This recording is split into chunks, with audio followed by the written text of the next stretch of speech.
the female protagonist before us. She used the time travel bureau, spent a fortune to purchase time travel services, arriving at her long-dreamed destination, the Tang dynasty. Looking at how well maintained this host is, she must be the daughter of a prime minister, undoubtedly a genuine second-generation official. While the female lead was still immersed in joy, a man called out to her. The female lead was startled and quickly ran back to bed, angrily saying, "Who are you? Men and women should keep their distance. You, a man, sneaking into a lady's chamber. How improper." Seeing this, the man came forward to comfort her.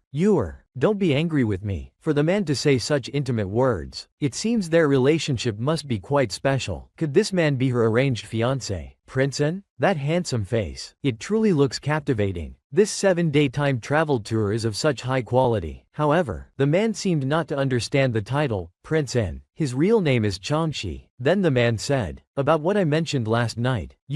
Have you considered it? Are you willing in 3 days?" The female lead had just arrived and didn't know what had happened to this host before. But according to the time travel information, it seemed this character was considering agreeing to go flower viewing in Loyang with the prince in a few days. It sounded quite nice, but something felt off. The female lead then agreed. The man was overjoyed. "That's great. I'll go make arrangements now. You rest well. I'll come see you later." After the man left, he had servants bring a lot of food. Faced with a table of delicacies, the female lead instantly turned into a foodie. At this time, the maid said, "Just now, His Highness had the ceremonial clothes sent over. The immortal can try them on later. If there's anything unsatisfactory, it can be altered." The female lead asked confusedly, "What ceremonial clothes?" The maid said, "Of course, it's the wedding dress for the grand wedding. His Highness has already announced to the world. 3 days later, he will reenact Prince Gong's wedding with the immortal at Cloud Mountain." Upon hearing this, the female lead spat out her food. "What? Didn't His Highness mean the flower viewing in Loyang in 3 days? Isn't this the Tang dynasty?" The maid said, "Forgive this servant's ignorance, but I've never heard of the Tang dynasty in this place." The female lead then said, "So the His Highness you're referring to is not Prince N, is it?" The maid said, "Our prince is the 3rd prince of the demon clan. Immortal. Don't you remember?" The female lead suddenly realized the time travel script she had set up wasn't like this at all. Could she have traveled to the wrong place? The female lead had bought the time travel service at a high price to experience ancient life. But as luck would have it, she had intended to travel to the Tang dynasty, but unexpectedly traveled to the wrong place. She accidentally arrived in a world of immortals and demons. Just after arriving here, she was about to marry the 3rd prince of the demon clan. The female lead had no choice but to open her wristband to contact customer service at the time travel bureau. Seeing the customer service, the female lead went on a frantic rant. "The place I was supposed to go was clearly the Tang dynasty. How come it's now a fantasy world, and there's a demon prince forcing me to marry him? What's going on?" Kefe, hearing this, didn't know how to respond and casually said, "Maybe you're having hallucinations after time traveling?" The female lead immediately became furious. "How can you talk like that? I'm giving you half an hour. You must figure this out clearly. Otherwise, I'll file a complaint and leave a 5.000-word negative review. This is really infuriating. This is a matter of life and death. How irresponsible." At this moment, the 3rd prince of the demon clan came over and said,